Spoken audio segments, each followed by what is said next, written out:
তার আসল খদ্দেররা আসে রাতে, যখন চিতার আগুন জ্বলে আর চারপাশ নিঝুম হয়ে যায়। এই দেখুন, আজও তার খরিদ্দার হাজির, একজন লম্বা ছায়ামূর্তি পেতনি।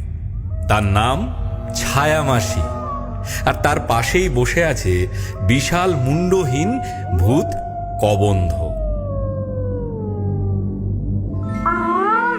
কি গন্ধ তোর ঘুগনির ভোলা! এই গন্ধটা না পেলে তো আমাদের আত্মার শান্তিই হয় না। মনে হয় যেন মরণের সব কষ্ট দূর হয়ে গেল। ঘ্রাণম, পরম ঘ্রাণম। ভোলা, তোর ঘুগনির কি ঘ্রাণ! আমার নাসিকা না থাকলেও সর্বাঙ্গে আমি এই ঘুগনির ঘ্রাণ অনুভব করছি। আরো আরো এক বাটি দে।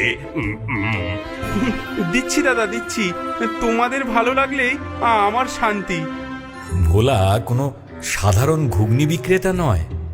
তার ঘুগনিতে এমন কোন জাদু আছে যা শুধু জীবিত নয়, মৃতদেরও আকর্ষণ করে। আর তার এই অদ্ভুত খদ্দেররাই তার দোকানের রক্ষক। বলো হরি হরি বল, বলো হরি হরি বল, বলো হরি হরি বল, বলো হরি হরি বল, বলো হরি হরি বল, বলো হরি হরি বল। হরিবোল ধ্বনি তুলে একদল লোক একটি মৃতদেহ নিয়ে শ্মশানে ঢুকল।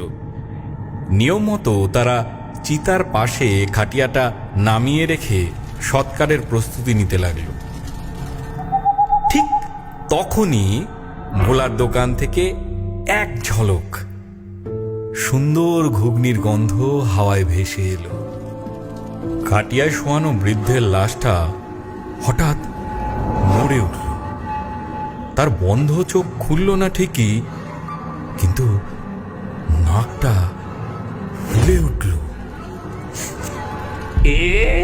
এ কিসের গন্ধ! বহু যুগ এমন সুগন্ধ পাইনি।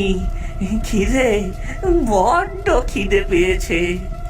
পরের মুহূর্তে এক ভয়ঙ্কর অথচ অদ্ভুত একটা ঘটনা ঘটল। বৃদ্ধের লাশ ধড়মড়িয়ে উঠে বসলো এবং টলতে টলতে ভোলার দোকানের দিকে হাঁটতে শুরু করলো। দাদু, দাদু তো উঠে পড়েছে! ভূত, ভূত, আরে পালাও, পালাও!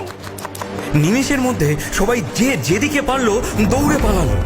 মৃতদেহটা সোজা ভোলার দোকানে এসে দাঁড়ালো। ঘুগনি, ঘুগনি খাবো। বসো বসো দাদু, দিচ্ছি। ভোলা এক বাটি ঘুগনি এগিয়ে দিল। বৃদ্ধের লাশটা গোগ্রাসে সেটা খেয়ে ফেলল। তারপর তার জামার পকেট থেকে বহু পুরনো একটা আধুলি বের করে ভোলার হাতে দিল। পয়সাটা হাতে দিতেই তার শরীরটা শান্ত হয়ে গেল এবং আত্মাটা একটা অপার্থিব আলো হয়ে আকাশে মিলিয়ে গেল।